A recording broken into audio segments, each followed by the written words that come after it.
Sunday அதுவுமா முருங்கைக்காய் குழம்பு சாப்பிட்றியே உனக்கு அசிங்கமாக இல்லையான்னு கேள்வி கேட்டான். எனக்கு ஒரே அசிங்கமாக போச்சு.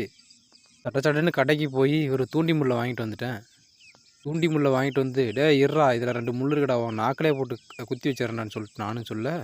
உங்கள் வீட்டில் சண்டே ஸ்பெஷலாக என்ன செஞ்சீங்கன்னு சொல்லிட்டு கமெண்டில் சொல்லுங்கள். கறியா மீனா முட்டையான்னு. நீங்கள் கிராம உணவு என்ன சாப்பிட்ருக்கீங்கன்னு சொல்லிட்டு கமெண்ட்டில் சொல்லுங்கள். உடனே தக்கையை ரெடி பண்ணிக்கிட்டு தூண்டி ரெடி ஆகிடுச்சு. சரி என்னடா பண்ணலான்னு சொல்லிட்டு கிளம்பிட்டா நாக்கு பூச்சி இல்லை.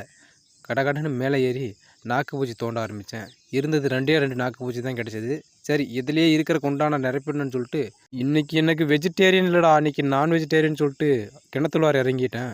இன்றைக்கி இருந்த நாக்கு பூச்சி எடுத்து தூண்டி முள்ளில் சொருகி வச்சுட்டு எடுத்து கிணத்துல போட்டேன் பாருங்க. அதில் ஒருத்தவன் தப்பிச்சு ஓடியாரான். போட்ட உடனே 2 மீன் மாட்டுச்சு. அடேய் மேலே வாங்கடான்னு சொல்லிட்டு நான் சொன்னேன். அடேய் நீ இறங்கி கீழே வாடான்னு சொல்லிட்டு அதில் ஒருத்தவன் சொல்கிறான். அடேய் நீ ஏறி மேலே வாடான்னு சொல்லிட்டு அவங்கள